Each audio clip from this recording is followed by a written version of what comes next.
दोस्तों हमारे भारत में एक ऐसा द्वीप है जहां जाने के बाद इंसान का वापस लौट कर आना मुश्किल है। भारत सरकार ने इस द्वीप पर किसी के भी जाने पर पाबंदी लगाई हुई है। कुछ सालों पहले एक दो विदेशी चुपचाप इस द्वीप पर चले तो गए, लेकिन जिंदा लौटकर नहीं आ पाए। इतना ही नहीं, वहां से उनका मृत शरीर भी नहीं आ पाया। इस द्वीप पर ना ही कोई सरकारी अफसर जा सकते हैं, ना ही कोई उद्योगपति, न ही आर्मी और न ही पुलिस। भारत में होने के बावजूद भी न ही यहाँ रहने वाले लोगों पर कोई केस लगता है और ना ही यहाँ भारत के नियम कानून चलते हैं। आपको सुनने में ये थोड़ा अजीब लग रहा होगा, चलो हम आपको बता ही देते हैं इस द्वीप के बारे में। इस द्वीप का नाम है नॉर्थ सेंटिनल आइलैंड। आसमान से देखने पर यह द्वीप आम द्वीप की तरह एकदम शांत दिखाई देता है, हरा भरा और खूबसूरत नजर आता है। लेकिन फिर भी यहाँ कुछ ऐसा है जिससे ना तो पर्यटक और ना ही मछुआरे वहाँ जाने की हिम्मत जुटा पाते हैं, क्योंकि इस आइलैंड पर एक ऐसी रहस्यमयी जनजाति रहती है जिसका हमारी आधुनिक दुनिया से कोई लेना देना नहीं है। ये ना तो किसी बाहरी व्यक्ति के साथ संपर्क रखते हैं और ना ही किसी को संपर्क रखने देते हैं। जब भी इनका सामना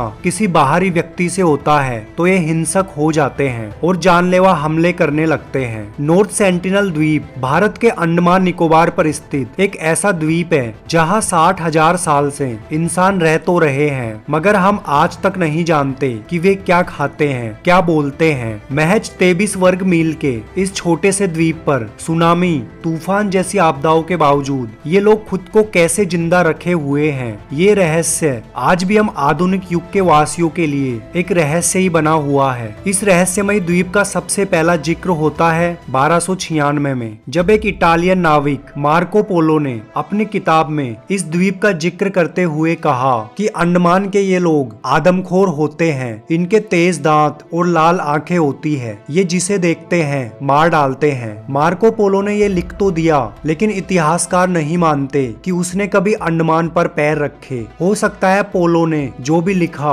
वो सब सुनी सुनाई बातें हो, इसलिए नॉर्थ सेंटिनल आइलैंड का पहला आधिकारिक जिक्र 1771 में मिलता है। उस वक्त भारत में ईस्ट इंडिया कंपनी का राज था और कंपनी के लोगों को अंडमान द्वीप पर सर्वे करने का काम मिला था। उस वक्त अंग्रेजों का एक जहाज सर्वे करते करते नॉर्थ सेंटिनल आइलैंड तक पहुंच गया। इन लोगों ने द्वीप पर आग जली देखी, लेकिन डर के कारण वहां उतरे नहीं। इसके बाद यहाँ 100 सालों तक कोई नहीं गया। फिर साल 1867 में एक मालवाहक जहाज इस द्वीप के किनारे क्रैश हो गया। जहाज से 86 लोग द्वीप पर उतरे, क्योंकि वो इस द्वीप पर रहने वाले आदिवासियों के बारे में नहीं जानते थे। 3 दिन बाद एक सुबह जब ये लोग नाश्ता कर रहे थे, तब आदिवासियों ने इन पर अचानक से हमला कर दिया। बड़ी मुश्किल से ये लोग जान बचाकर भागे और तब कंपनी के एक जहाज ने इन्हें रेस्क्यू किया। हालांकि इनमें से कई लोग अपनी जान भी गंवा बैठे थे। इन सेंटिनली लोगों और आधुनिक मनुष्य का पहला कॉन्टैक्ट 1880 में हुआ, जब एक ब्रिटिश नौसैनिक अधिकारी मॉरिस पोर्टमैन अंडमान और निकोबार द्वीप समूह की देखरेख कर रहे थे। उस वक्त ये अंडमानी जनजातियों का दस्तावेजीकरण कर रहे थे। बहुत दिनों की खोज के बाद ये नॉर्थ सेंटिनल आइलैंड पहुंचे, जहां इन्हें एक बूढ़ा, एक औरत और 4 बच्चे मिले। ये इनको कैद करके अपने साथ पोर्ट ब्लेयर ले आए। आदमी और औरत कुछ दिनों में ही मर गए और बच्चे भी बीमार होने लगे, तो पोर्टमैन ने उन्हें कुछ गिफ्ट्स के साथ वापस द्वीप पर छोड़ दिया। पोर्टमैन का मानना था कि इन लोगों की रोग प्रतिरोधक क्षमता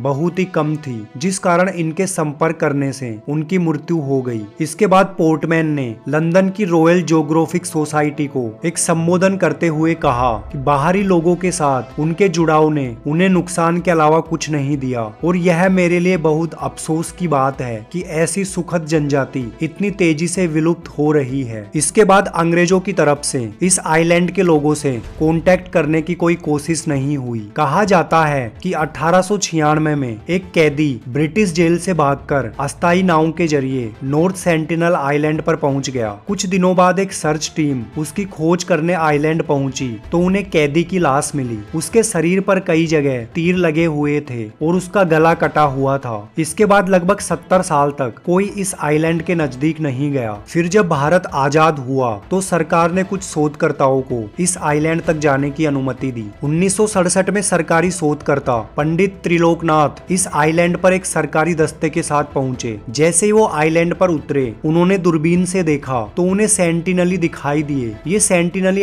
आदिवासी नाव देखते ही जंगल की ओर भाग गए। टीएन पंडित और उनकी टीम ने कदमों के निशान का पीछा करते हुए जंगल के अंदर चले गए, जहां उन्हें 18 झोपड़ियां दिखाई दी। पहली बार इन लोगों के रहन सहन के बारे में कुछ पता चल रहा था। झोपड़ियां घास और लकड़ियों की थी, अंदर आग जल रही थी। वहां शहद, सुअर की हड्डियां, लकड़ी के कुछ बर्तन थे, कुछ भाले और तीर भी थे। तीर की नोक पर लोहा लगा था, जिससे पता चला कि ये लोग मेटल से वाकिफ थे। हालांकि इन लोगों की किसी आदिवासी से मुलाकात तो नहीं हो पाई, लेकिन इन्होंने वहां कुछ मेटल के बर्तन और नारियल छोड़ दिए। भारत ने 1947 में ग्रेट ब्रिटेन से आजादी तो प्राप्त कर ली, लेकिन नॉर्थ सेंटिनल आइलैंड एक अर्ध स्वतंत्र राष्ट्र के रूप में संचालित था। इसलिए 1970 में भारतीय सर्वेक्षण दल की एक टीम यहाँ गई और इस द्वीप को संपूर्ण रूप से भारत का हिस्सा घोषित करते हुए वहाँ एक बड़ा पत्थर लगा दिया, जिसमें लिखा था ये द्वीप भारत का हिस्सा है। 1974 में नेशनल ज्योग्राफिक की एक team man in search of man की शूटिंग करने के लिए इस द्वीप पर पहुंची।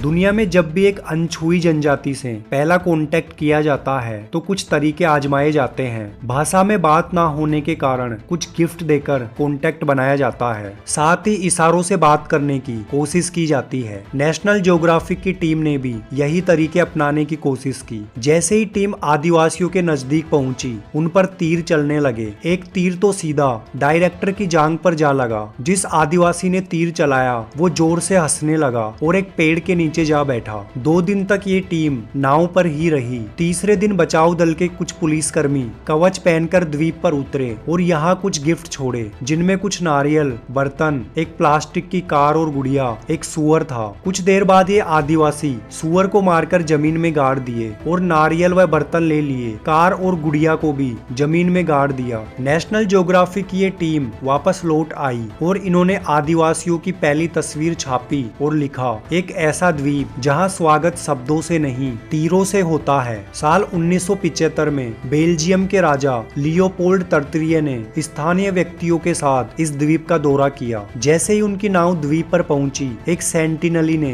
राजा की तरफ तीर चला दिया। राजा बहुत खुश हुए और उन्होंने कहा यह उनके जीवन का सबसे अच्छा दिन था। 1991 में भारतीय एंथ्रोपोलॉजिस्ट की एक टीम इस द्वीप पर पहुंची। इस टीम में टीएन पंडित और मधुमाला चट्टोपाध्याय भी शामिल थी। अब इन सेंटिनली लोगों का सामना एक महिला से हो रहा था और इसका असर भी देखा गया, क्योंकि जब तोहफे लेने के बाद एक आदिवासी पुरुष ने मधुमाला की ओर धनुष तान दिया, उसी समय एक आदिवासी महिला ने पुरुष को धक्का देकर तीर चलाने से रोक दिया। इस दौरान टीम ने पहले तो आदिवासियों को पानी में नारियल बहा कर दिए, लेकिन बाद में सेंटिनली लोग कुछ नारियल हाथों से लेने को भी तैयार हो गए। इसके बाद कई बार सेंटिनली लोगों से कांटेक्ट करने की कोशिश की गई, लेकिन 1996 में भारत सरकार ने इस पर पूरी तरह से प्रतिबंध लगा दिया। साल 2004 में भारत में भयंकर सुनामी आई, जिसमें अंडमान निकोबार द्वीप समूह का एक बड़ा हिस्सा तहस नहस हो गया था। इस सुनामी में हजारों लोगों ने अपनी जान गंवा दी थी। जब भारत सरकार ने सुनामी के बाद इस आइलैंड का हवाई मुआयना करवाया, तब पता चला